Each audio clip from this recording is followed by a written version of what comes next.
안녕하세요. 오늘 4월 10일 한국철도공사 코레일 시험 보시느라 고생 많으셨습니다. 개인적으로 전공 난이도만 말씀을 드리면 솔직히 틀릴 만한 것은 없었다고 생각을 합니다. 하지만 전공 과목과 NCS를 동시에 보는 시험이었기 때문에 시간적 압박감이 크죠. 그래서 혼자 연습할 때는 풀 수 있었던 문제들임에도 불구하고 계산이 꼬이거나 긴장해서 안 풀렸던 문제들이 좀 있었겠다 생각을 합니다. 그래서 결론적으로 난이도는 평이했으나 쉽지만은 않았던 시험이었다고 생각을 합니다. 여튼 제가 말씀드리고 싶은 것은 코레일을 목표로 하시는 분들 또는 NCS와 전공을 동시에 보는 회사를 목표로 잡으신 분들은 반드시 NCS 봉투 모의고사와 전공 모의고사 등을 제한 시간을 설정해 두고 실전 계산 감각과 어떻게 하면 빠르게 풀 수 있을지에 대한 문제적 스킬을 향상시키는 것이 매우 중요하다고 생각을 합니다. 자, 어쨌든 문제 풀어보도록 할게요. 너무 쉬운 것들은 풀이 영상에 올리지 않을 예정이고요. 우선 1번만 올려보도록 할게요. 자, 1번은 이전에 제가 블로그에 올려드렸던 인천국제공항공사 2018년 기출 레질리언스 계수 계산하는 문제 풀어보셨다면 크게 당황하지 않았을 것이라고 생각을 합니다. 레질리언스 계수 같은 말로는 뭐가 있죠? 최대 탄성 에너지 그리고 변형 에너지 밀도가 있고요.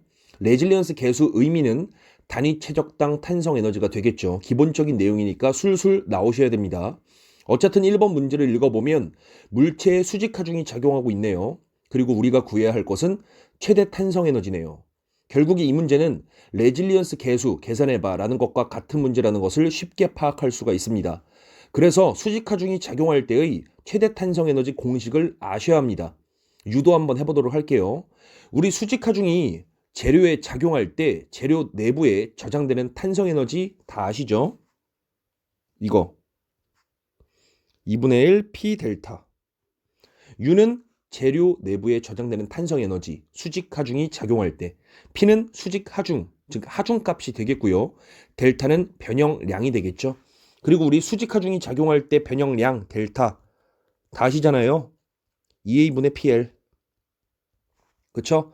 그래서 얘를 여기다가 대입해 주시면 되겠습니다. 그럼 재료 내부에 저장되는 탄성 에너지 U는 이렇게 도출이 되겠네요. 자, 여기 위아래에다가 단면적 A를 한번 각각 곱해 보도록 할게요. 그럼 곱하면 A의 제곱이 되겠고요. 그 다음에 위에 A가 하나 또 곱해줘야겠죠. 자, 그리고 응력은 A분의 P죠. 자, 근데 보면은 여기에 지금 A분의 P가 있어요. 근데 A의 제곱 분의 P의 제곱이죠. 그래서 이게 바로 시그마 제곱으로 튀어나올 수가 있겠네요. 그래서 결국에 이렇게 써지게 됩니다. 이렇게. 그리고 뒤에 L 곱하기 A가 있겠네요. L 곱하기 A가 바로 뭘까요? 물체의 부피가 되겠죠. 왜? 원기둥이라고 생각해보면 원기둥 단면적 A라고 해보고 원기둥의 길이를 L이라고 하면 단면적 곱하기 길이 또는 높이, 이게 바로 물체의 부피가 되죠. 그래서 바로 이 값이 물체의 부피 V가 되는 겁니다. 자, 이거를 이쁘게 한번 써보도록 할게요. 재료 내부에 저장되는 탄성 에너지 U는 이렇게 됩니다. 자, 됐습니까? 자, 근데 우리가 구해야 할 것은 레질리언스 계수 또는 최대 탄성 에너지예요. 아까 최대 탄성 에너지 의미 뭐라고 말씀드렸죠? 단위 최적당 탄성 에너지라고 말씀을 드렸죠. 그래서 양변을 우리가 부피, 최적으로 나눠주게 되면 이렇게 되겠네요. 아래에다가 써보도록 할게요. 죄송합니다. 이렇게 되죠. 결국에 이 값이 바로 최대 탄성 에너지 또는 레질리언스 계수 또는 변형 에너지 밀도 값이 되겠네요. 왜? 단위 최적당 탄성 에너지 U니까. 그래서 이게 바로 레질리언스 계수 최대 탄성 에너지를 구하는 공식이에요. 자, 근데 우리가 이거 맨날 유도하실 건가요? 실제 시험에서 시간 잡아먹으면 안 되니까 수직 하중이 작용할 때 그리고 비틀림이 작용할 때 등 각각 상황별 레질리언스 공식을 암기해 주는 것이 좋겠죠. 그래서 암기해 주셔야 됩니다. 반드시. 자, 어쨌든 문제를 읽어보면 탄성한도가 나와 있네요. 0.21 기가파스칼. 탄성한도가 곧 응력값이기 때문에 시그마에다가 대입해 주시면 돼요.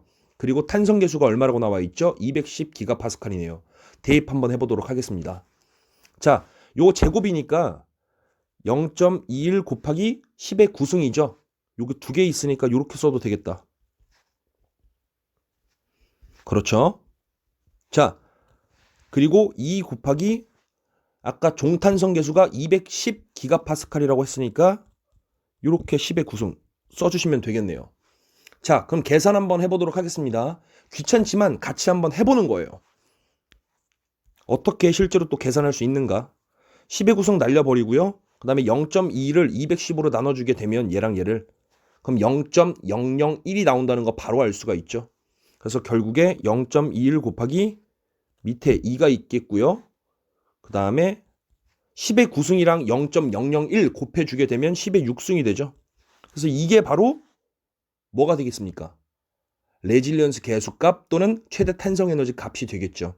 근데 우리가 구한 건 단위가 뭐죠? 단위 최적당 탄성 에너지잖아. 우리가 구한 거 이거잖아요. 여기다가 대입한 거잖아요, 지금. 단위 최적당 탄성 에너지야. 에너지의 단위 뭐죠? 줄이죠. 단위 최적의 단위 뭐죠? 미터의 3승이죠. 결국에 우리가 구한 요 값의 단위는 줄 퍼 미터의 3승이 되는 거예요. 됐나요? 근데 문제에서 주어진 단위 뭐라고 나와 있어요? 구하라는 거. 단위 킬로그램당 최대 탄성 에너지, 즉 줄 퍼 킬로그램이죠. 딱 보면 재료의 밀도 값으로 나눠주게 되면, 그렇죠? 밀도의 역수 값으로 나눠주게 되면 킬로그램당 최대 탄성 에너지 값이 도출된다는 것을 쉽게 알 수가 있습니다.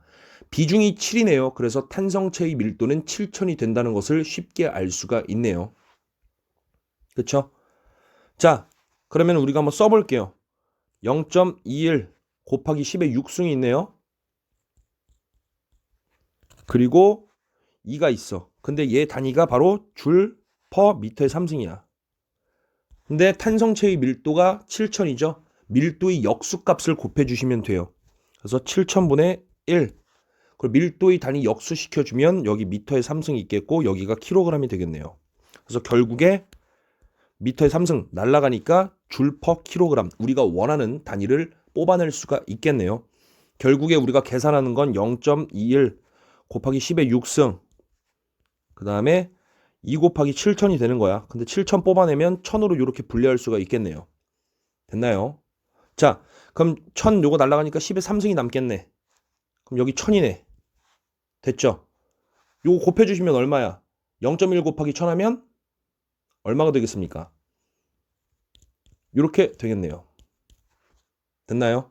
그래서 요거 계산해주면 15가 된다는 것을 아주 손쉽게 도출할 수가 있습니다. 그래서 답은 15가 되는 거예요. 실제 시험에서는 보기가 달랐어요. 근데 제가 좀 바꿔봤고요. 어쨌든 답은 3번입니다. 자, 요렇게 푸시는 거예요. 자, 우선 1번만 한번 찍어보도록 하겠고 고생 많으셨습니다.